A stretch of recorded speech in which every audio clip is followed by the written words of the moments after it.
haalli yeroo waan jijjiirameef haalli ittiin deemuu barbaachisa. Yeroo manni Oromoo gamaa gamana walitti iyyu ati calliftee uummataa fi hogganoonni adda baasu kanuma. Hoggaa uummanni wacuu eegale yoon wajjin wace mooriin itti dabalaa jechuudha. Saniin wanni ta'u dhaggeeffattee nama kana maaltu waccisiisa. Dura dhaggeeffachuu qabda.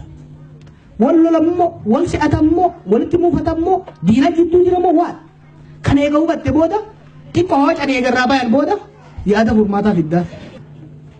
Na yaachisuu fi miti wajjin namni gamaa gamanaa walitti wacu.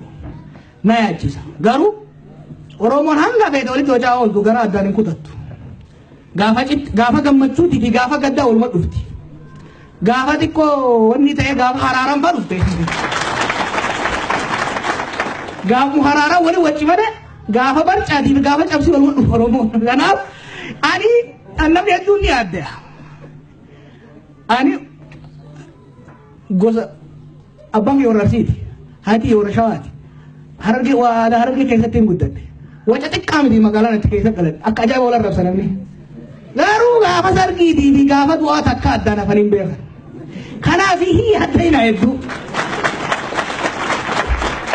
ana kanatti akka amma feesbuuk irraa waliin kiyya jedhu kana wanuman caafii fi kilaashii dhufee wal afuuf isin fakkaataa jedhani kun mee waliin dhaqa waan takka waliin godhan inuu wal yaadanii ni irraanfatanii namni keenya hanga fedhee wal arrabse hanga fedhee waliin wace wanni Oromummaa miidha isaa keessa namni keenya yoo aare dubbatee firraa baasa garatti uumaa dhafne boruwwata akka garatti siin qabatu beeyta kanaaf wacuu itti haadhiifnu osoo hin tahin yoo waccanis ani yeroo hedduu barreeffaman deeggadda gaaf tokko barreesse keessatti wanni hin kaa'ini jira